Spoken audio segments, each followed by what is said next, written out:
जय हिंद साथियों, कैसे हैं आप? उम्मीद है आप बहुत अच्छे होंगे और आपकी स्टडी बहुत अच्छे से चल रही होगी। आज के इस वीडियो में हम बात करने वाले हैं यूपी से जो एक बहुत ज़्यादा इम्पोर्टेंट वैकेंसी निकलती है और जिसका सभी को बहुत बेसब्री से इंतज़ार रहता है। जी हाँ, मैं बात कर रहा हूँ आरओ एआरओ समीक्षा अधिकारी और सहायक समीक्षा अधिकारी की। ये दोस्तों ऐसी वैकेंसीज हैं जिसका एस्पिरेंट्स को बहुत बेसब्री से इंतज़ार रहता है, क्योंकि ये वैकेंसी सीधा आपको सचिवालय में एक बहुत बड़े पद को सुशोभित कराती है। तो जी हाँ, आज हम लोग बात करने वाले हैं आरओ की संपूर्ण डिटेल वीडियो पर, जहां आप जानेंगे, मैं बताऊंगा आपको कि इसके पोस्ट कितनी है और इसकी डिटेल क्या है, कब से फॉर्म शुरू हुए हैं और कब तक जाएंगे, इसका एग्जाम कब होगा, सिलेक्शन प्रोसेस क्या है, सब कुछ वीडियो में आपको बताऊंगा मैं, ताकि आपको सभी चीज़ें एक छोटे से वीडियो में जानने को मिल जाए। तो आइए बिना देरी किए वीडियो को शुरू कर ले। तो वीडियो को शुरू करने से पहले एक रिक्वेस्ट, अगर आप हमारे चैनल में पहली बार विजिट कर रहे हैं तो चैनल को कर लीजिएगा सब्सक्राइब, करिए वीडियो को लाइक, और हाँ, अगर अच्छा लगे तो शेयर जरूर करिएगा। देखिए, बात कर रहे हैं हम लोग समीक्षा अधिकारी व सहायक समीक्षा अधिकारी की। इसकी आप अपने स्क्रीन शॉट जो मैंने आपका स्क्रीन पर लगा दिया है उसको अब देखिए, ये नोटिफिकेशन आ चुका है। उसकी पूरी डिटेल क्या है ये मैं आपको अपने स्क्रीन पर भी बताऊंगा। देखिए क्या है कि जब हम बात करेंगे ना आरओ एआरओ की, तो ये इसका फुल फॉर्म जो होता है समीक्षा अधिकारी का review officer, assistant review officer. ठीक है, ये सीधा आपको जो सिलेक्शन देती है जाकर वो सचिवालय में देती है। और सचिवालय आप इमेजिन कर सकते हैं कितनी पावरफुल पोस्ट होती है, कितनी दमदार पोस्ट ये साथियों होती है। ठीक है, आइए बात करें आगे।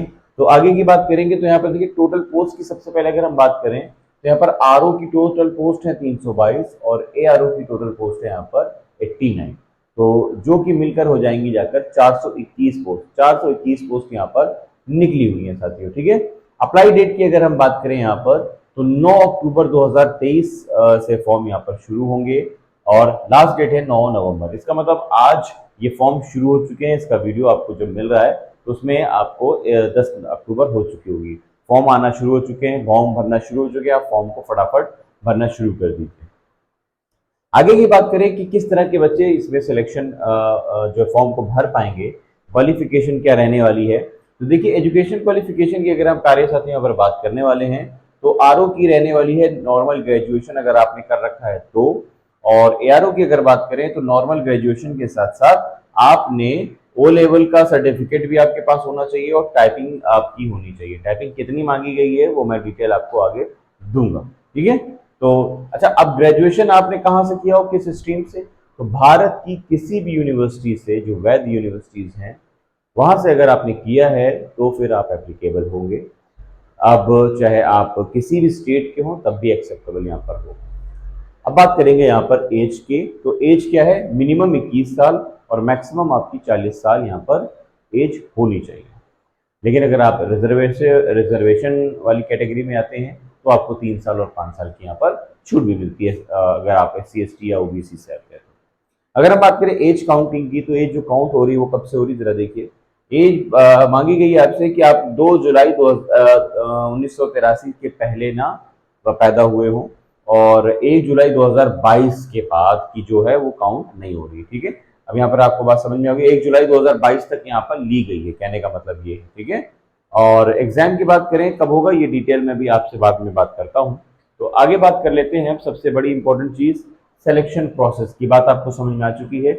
इसके फॉर्म आ चुके हैं प्यारे साथियों। अगर आप इसके एस्पिरेंट हैं और एक सीरियस एस्पिरेंट हैं और वाकई में इसका इंतजार कर रहे हैं और आपको जॉब चाहिए, वो भी सचिवालय में एक बड़े पद पर, वो भी गस्टेड ऑफिसर के पद पर। रिव्यू ऑफिसर एक गस्टेड ऑफिसर होता है।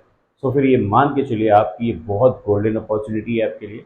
इसका सिलेक्शन प्रोसेस कैसे होगा, कैसे आप सिलेक्शन पा सकते हैं, कौन कौन से एग्जाम फेस करने पड़ेंगे, कैसे एग्जाम फेस करने पड़ेंगे, प्री है मेंस, सारी चीज़ें मैं अब आपको इस के अगले सेगमेंट में बताने वाला हूँ। ठीक है, तो देखिए, अगर हम बात करें सिलेक्शन प्रोसेस की तो इसमें दो इसके क्राइटेरियाज हैं, दो फेजेस हैं। इसमें एक प्री होता है और एक मेंस होता है। ठीक है, एक प्री है और एक मेंस है, मतलब इंटरव्यू यहाँ पर नहीं है। सबसे अच्छी चीज जो है यहाँ पर इंटरव्यू नहीं है, ये सबसे बेस्ट ऑफ बेस्ट चीज है ना? आपको डायरेक्ट गस्टेड ऑफिसर बनाया जा रहा है, वो भी बिना किसी इंटरव्यू के। बहुत बड़ी बात है। ठीक है, तो ये होता है यूपी जो पीएससी का एग्जाम होता है, यूपी पीएससी, यूपी संघ लोक सेवा आयोग का। तो उसमें आपको ये वाली जो जॉब है ये बहुत ही सूटेबल जॉब है उन लोगों के लिए जो वनडे एग्जाम देकर अपना जो है सिलेक्शन एक गस्टेड ऑफिसर में कराना चाहते हैं। ठीक है, बात करेंगे इसमें प्री में क्या क्या पूछा जाएगा, बहुत गौर करिएगा, ये सबसे इंपॉर्टेंट चीज है, जिसको शॉर्ट में मैंने लिखा बहुत डिटेल के साथ। ठीक है, देखिए जीएस पूछी जाती है आपसे और हिंदी पूछी जाती है। माइंड क्लियर होना चाहिए आपका कि जब आप प्री फेस करें, पहले तो प्री होगा फिर मेंस होगा, जब आप इसका प्री देने बैठेंगे तो आपको आपसे क्या क्या पूछा जाएगा, आपसे जीएस पूछी जाएगी और हिंदी पूछी जाएगी। इसका मतलब आपसे बाकी सब्जेक्ट्स पूछे नहीं जाने वाले। जी हाँ, बिल्कुल, आपसे मैथ्स, रीजनिंग और अलग अलग तरह के जो सब्जेक्ट्स हैं, रीजनिंग है, ये सब नहीं पूछे जाने वाले हैं। ठीक है, तो आपसे जीएस पूछी जाने वाली है और हिंदी पूछे गए हैं, वो भी ऑब्जेक्टिव फेज में है, या कोई डिस्क्रिप्टिव लिखना नहीं है। अच्छा, जीएस में क्या क्या होना है आपसे, 2 घंटे का एग्जाम होगा आपका और 140 मैक्सिमम मार्क्स मिलेंगे आपको, और क्वेश्चन भी कितने होंगे, 140। 140 क्वेश्चन, 140 नंबर, समय 2 घंटा मिलेगा आपको जीएस के लिए। ठीक है, और हिंदी की बात करें तो हिंदी जो होगी, इसके बाद हिंदी, उसी दिन आपको हिंदी फेस करनी होगी। हिंदी का पेपर होगा 1 घंटे का, 60 यहाँ पर नंबर मिलेंगे आपको और 60 ही क्वेश्चन होंगे। तो टोटल मिला लिया जाए सुबह से शाम तक आपको जो प्री फेस करना है, उसमें टोटल जो क्वेश्चन का सामना आपको करना होगा वो होंगे 200 क्वेश्चन, 200 नंबर के। अब आप यहाँ पर पूछेंगे कि इसके मार्क्स कितने मिलेंगे आपको, तो इसके मार्क्स कुछ नहीं होगा, क्योंकि ये सिर्फ क्वालिफाइंग है। ये जो आपका प्री है ये सिर्फ और सिर्फ क्वालिफाइंग है, इसमें आपको मेरिट नहीं बनाई जाएगी, आपकी कोई मेरिट यहाँ पर नहीं बनेगी। इसको क्वालिफाई करेंगे तो आप मेंस में पहुंच जाएंगे, सेकेंड फेज में पहुंच जाएंगे, मेंस में। अच्छा, मेंस का जब एग्जाम होगा तो आपसे क्या क्या चीजें पूछी जाएंगी ये समझ लीजिए जरा। देखिए, ऊपर की तरह जीएस आएगी, फिर से 2 घंटे का समय मिलेगा आपको, लेकिन आपकी क्वेश्चनों की संख्या हो जाएगी थोड़ी सी कम।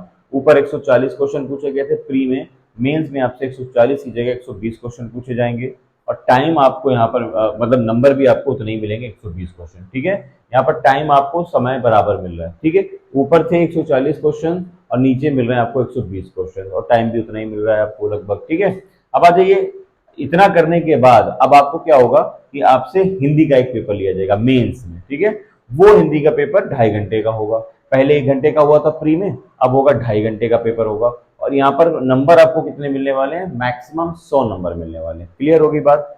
फिर उसके बाद हिंदी के 3 पेपर होने हैं, एक हिंदी का हो जाएगा 100 नंबरों का, दूसरा हिंदी का पेपर होगा 30 मिनट का, उस 30 मिनट में 12-12 क्वेश्चन 5 जगहों पर पूछे जाएंगे, 60 क्वेश्चन।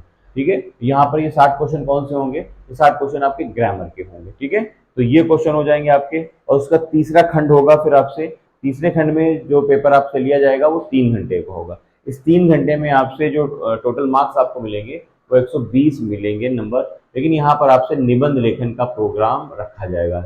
आपको यहाँ पर साइकोलॉजिकल मजबूत होना होगा, और कोई भी ऐसी चीज आपसे पूछी जाए जो मौजूदा परिप्रेक्ष्य में बहुत इंपॉर्टेंट, वो तैयार करना होगा। अब आप मुझसे पूछेंगे इसकी तैयारी कैसे करें, तो इसकी तैयारी की एक मैं अलग वीडियो बना दूंगा, वहां पर आपको कोई क्वेश्चन फिर अलग से पूछना नहीं पड़ेगा।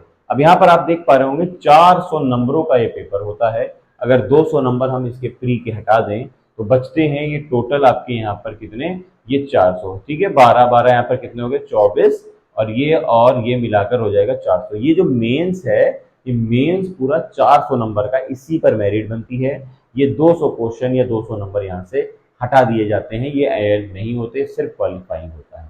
उम्मीद है ये वीडियो आपको अच्छे से समझ में आ गया होगा, और चैनल को भी आपने कर लिया होगा सब्सक्राइब, और वीडियो को तो बिल्कुल लाइक कर दिया होगा, और अपने दोस्तों को शेयर जरूर कर दीजिए, क्योंकि अगर वन डे एग्जाम में एक ही दिन एग्जाम देकर आप गस्टेड ऑफिसर बनना चाहते हैं तो इससे अच्छी कोई वैकेंसी नहीं होती है, जहां आपको एक ही सब्जेक्ट पर या बहुत ज्यादा 2 सब्जेक्ट पर फोकस करना होता है, और इन 2 सब्जेक्ट पर फोकस कर कर आप सीधा आरओ और एआरओ जैसा कुछ बन सकते हैं। लेकिन याद रहे, जैसा कि मैंने जो एजुकेशनल क्वालिफिकेशन बताई थी, वहाँ एआरओ के लिए आपको ओ लेवल का सर्टिफिकेट चाहिए होगा और टाइपिंग की नीड होगी, लेकिन आरओ में ऐसा कुछ नहीं है।